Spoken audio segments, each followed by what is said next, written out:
Estamos de volta com o nosso Visão Geral de hoje, entrevistando o vereador líder de governo na Câmara, André Von Zuben, do PPS, né, André? Exatamente, PPS. No primeiro mandato, e eu achando que o André Von Zuben já estivesse na política aí como vereador já há algum tempo. Nós terminamos o primeiro bloco falando que comentaríamos agora um pouquinho sobre meio ambiente, né? Hoje a gente tem uma necessidade mundial de preservação do meio ambiente, né? Tem muita gente que fica questionando o que vamos deixar, que mundo vamos deixar para os nossos filhos, né? Se bem que há os que questionam também que filhos vamos deixar para esse mundo, né? Mas hoje são muito rigorosas as leis, né, contra o meio ambiente, não, André? Sim, eu acho que a sociedade já não aceita mais que o progresso se dê à custa do meio ambiente. Eu acho que essa é a grande questão. No mundo inteiro, o Brasil vem seguindo essa tendência através de leis mais rigorosas, né? E a gente tem procurado trabalhar bastante isso na medida em que você tem que sempre defender. Queremos sim o progresso, mas o progresso ele tem que preservar o meio ambiente, não por uma questão de moda, porque disso depende a qualidade de vida que nós teremos na cidade. Sim. Não é só uma questão assim, vamos defender a Amazônia. É claro, a Amazônia tem que ser defendida sem dúvida. Mas é defender aqui a nossa região. Nós temos matas aqui na região, nós temos várias nascentes que hoje estão poluídas, que nós precisamos recuperar. Então são coisas importantes para a nossa sobrevivência. Nós vamos começar agora um período. Agora vem um período de estiagem aí, nós vamos ter um período de queimadas, né? Hoje, aliás, queimada hoje, eu não sei se a pessoa pode fazer, sob todo ponto de vista, ela é proibida ou há casos específicos? Ela é proibida de você fazer queimada, assim, primeiro porque você está jogando no ar uma poluição que nessa situação de secura do ar, isso causa problemas respiratórios. Segundo, porque ela pode ficar sem controle e causar uma tragédia, porque como está muito seco, às vezes a chama se espalha de forma incontrolável. Mas, por exemplo, eu não tenho certeza, eu li alguma coisa que, se não me engano, são 2 anos ou 4 anos, de 2 a 4 anos de detenção até, se a pessoa for condenada. Mas você já viu alguém ser condenado por ter feito uma queimada? Esse é o problema do Brasil, leis que não se aplicam, né? Que muitas vezes têm uma boa intenção, mas ela acaba não surtindo o efeito necessário. Eu acho que nós temos sempre que lutar para que as leis sejam aplicadas. Porque não adianta nada. Eu costumo dizer que temos leis fortes, mas se nós não tivermos o cumprimento, a observância efetiva, não adianta você ter a lei forte. Você precisa fazer com que ela seja cumprida. Você tem ideia as pessoas são multadas também? Existe a pena pecuniária também quando se promove, quando se faz essas coisas assim? Sim, você tem as leis ambientais que proíbem, né? E elas prevêem isso. Muito bem, deixa eu pegar aqui um WhatsApp, lembrando que você pode participar pelo 999-18-3131. Aqui o telefone final 1343. O André Von Zuben participou de uma reunião na semana passada na Secretaria de Educação para uma tentativa de trazer aula de robótica para a rede municipal? Isso mesmo. É isso mesmo. E como é que foi? Então, eu sou presidente da Comissão de Ciência e Tecnologia da Câmara, então a gente está muito preocupado em desenvolver não só a ciência e tecnologia mais assim sofisticada nos laboratórios, institutos de pesquisa, que isso é muito importante para Campinas, mas também levar essa tecnologia para as escolas, para a população, para que eles possam ter esse acesso e também para que eles possam se desenvolver e muitas vezes até se tornar profissionais. Importante que você tenha uma formação de mão de obra adequada. Então nós tivemos lá com o pessoal do Instituto Eldorado, que é um instituto de tecnologia muito importante aqui de Campinas, junto à secretária de Educação, porque ela já tem intenção de colocar aula de robótica. Então nós estamos trazendo esse conhecimento já desse instituto para fazer um piloto, testar e treinar os professores e depois levar para todas as escolas. Vai ser um ganho muito importante para Campinas. As nossas crianças vão ter uma coisa que muitas vezes só em escolas particulares que tem aula de robótica. E nós queremos que Campinas seja conhecida como a cidade da robótica. E nós temos condições de ter isso em Campinas, porque aqui temos centros tecnológicos maravilhosos. Perfeitamente. Campinas já dispõe de condições para isso. E é isso que nós queremos, que esse conhecimento chegue até as crianças. Daqui a pouco o apresentador vai ser um robô. Ele vem aqui, mas o entrevistado não pode, porque de qualquer forma sempre vai ter que ter um humano para poder, como por exemplo na aviação, que eu gosto muito, né, da aviação. A cada momento que passa, nós estamos vendo a tecnologia crescer na aviação. Os aviões hoje só faltam voar, né? Porque fazem de tudo. Mas sempre tem que ter aquela peça, tem que ter sempre a mão humana para que a gente possa viver. Vou fazer uma pergunta aqui. Daqui a pouco nós vamos entrar sobre educação, porque você também foi presidente do Conselho de Identidade da FEAC, né? Isso. Aliás, hein, uma história muito... Você está com quantos anos aí na vida pública, assim? Fora... Eu sei que você está com 3 anos, mas há quantos anos na vida? Eu participo da vida pública, social da nossa cidade há uns 30 anos já. Nossa, já fiz muita coisa, viu? É por isso, você tem realmente, seu nome está muito ligado. Essa foi a razão pela qual eu imaginava que você estivesse há muito mais tempo. Mas eu queria fazer uma pausa aqui para te perguntar.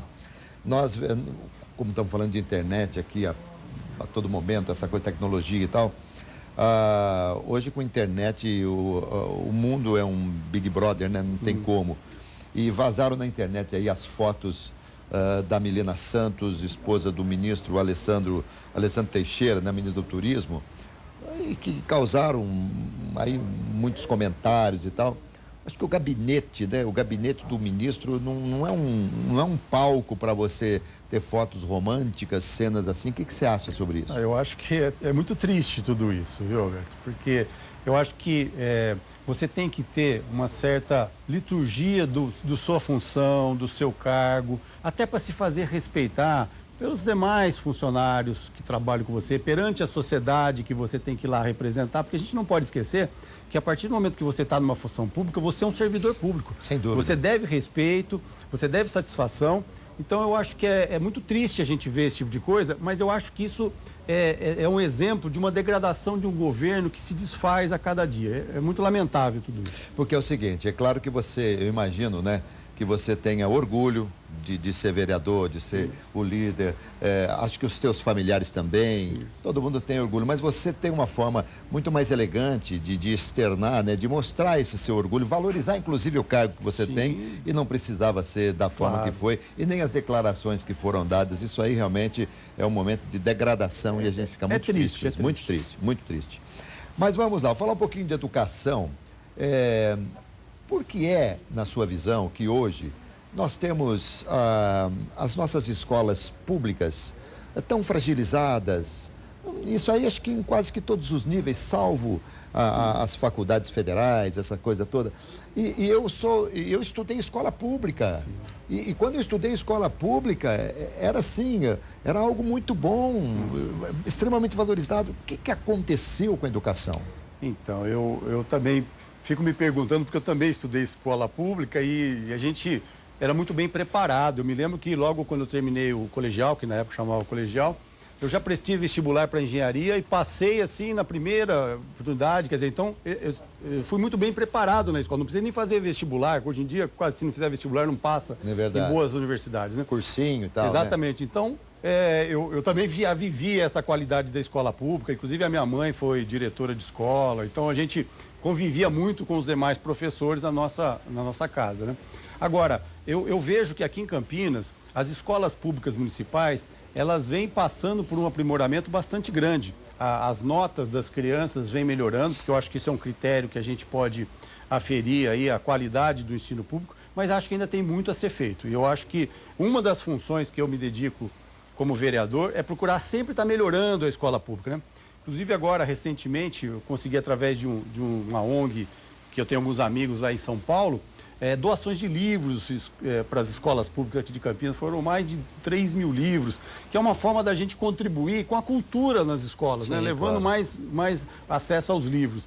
Então, é uma coisa que eu gosto muito. Então, sempre que eu posso, eu estou fazendo alguma coisa para ajudar a melhorar a qualidade da escola pública. Von Zubin, na estreia do programa aqui, na segunda-feira retrasada, o prefeito Jonas Donizete esteve aqui e, aliás, até agradeci muito, porque o Jonas, em todo programa que eu estreio, eu o convido e ele vem, isso me dá um prazer muito grande. E ele falou de algumas creches que foram inauguradas aqui em Campinas, e essas creches, claro que não é uma escola, né? A creche é ali um momento, um instante que a pessoa fica, a criança fica, para o pai, para a mãe, para o trabalho e tal. Existe uma lei que obriga a municipalidade, a prefeitura, a acomodar uma criança, independente de qualquer situação. ela é obrigada a ser acomodada numa creche? Exatamente. Existe uma lei do Estatuto da Criança e do Adolescente que obriga a responsabilidade do município com relação às creches. Você tem instâncias de responsabilidade na esfera pública, tanto federal, estadual e municipal. A creche é uma das responsabilidades do município. Então, cabe ao município dar condições para acolher as crianças nas creches. Hoje isso é um direito. Então, a prefeitura tem que fazer um esforço para ter a opção de vaga para todos. Então, Campinas, até por força da lei, mas independente disso, Campinas acomoda tranquilamente aquela criança cujos pais precisam trabalhar e a criança vai para a creche. Campinas não tem problema nenhum. Hoje ainda não consegue acomodar todas. Tem algumas faixas de idade que são... Mas se existe uma obrigatoriedade, se, por exemplo, eu tenho meu filho e eu quero levar na creche, porque eu tenho que trabalhar, minha esposa tem que trabalhar, ainda que não tenha lugar, como é que faz? Se existe uma lei que dá respaldo? Então, esse é o problema de quando você tem uma lei e não provê o município de recursos necessários para poder atingir aquele objetivo. Isso é uma discussão até bastante interessante, que são as obrigações que existem no Brasil. Quer dizer, o que é a obrigação do município, o que é a obrigação do Estado. E com isso, você tem uma atribuição de responsabilidade que foi dada através da legislação para os municípios, sem a devida contrapartida financeira para que ela pudesse honrar esse compromisso. Então, o que Campinas e assim vários municípios? Porque esse não é um problema só de Campinas. Eu acho que não existe nenhuma grande cidade hoje que consegue ter vaga para todos na creche. As cidades estão buscando, ano a ano, aumentar o número de vagas. Por isso que o prefeito falou que está fazendo várias creches para poder aumentar a oferta. Então, nós devemos estar buscando cada vez mais oferecer vagas na creche para as pessoas. Mas interessante, né? Então, dentro daquele conceito que nós falamos há pouco aqui, que nós temos muitas leis, mas elas não são cumpridas, sim. Aí até o próprio governo não consegue cumprir a lei que de repente ele mesmo fez como projeto, mandou para a Câmara e tal. Nesse caso, só para esclarecer, que foi uma lei federal que criou essa situação. Só que é aquela lei seguinte, olha, os municípios têm que cuidar das crianças nas creches. E aí os municípios tiveram que se virar. Então, esse é um problema. O Brasil ele precisa repensar um pouco as obrigações. Assim como a saúde. Os municípios têm a obrigação de atender a saúde, né? Não é o governo federal que vem aqui atender a saúde. Ele repassa uma verba. Só que ele repassa uma verba insignificante perante a necessidade. Não diria insignificante, não é o termo correto, mas insuficiente para atender. E aí o município tem que arcar com 30% de todo o seu recurso para poder cobrir uma obrigação, que é uma obrigação justa e correta, né? Porque a população precisa de atendimento da saúde, mas não foi dado o recurso para aquele atendimento. Então, esse o grande problema que gera esse dilema no país. Você tem uma população precisando, você tem leis que falam, você é responsável, mas não vem o recurso necessário para tal. É aquela história, né? Eu faço a lei e vocês cumpram a lei. É bem isso. Resolvam o problema, né? Bom, eu vou para o intervalo. Temos ainda muita coisa para falar. Vamos falar um bocadinho aqui também da lei que eu disse há pouco aqui, que é o food truck, né? Truck. Mas tem outros assuntos interessantes que eu quero tratar aqui com o André Von Zubi, que é o vereador, hoje líder de governo na Câmara Municipal de Campinas. Eu volto já, aguarde instante só.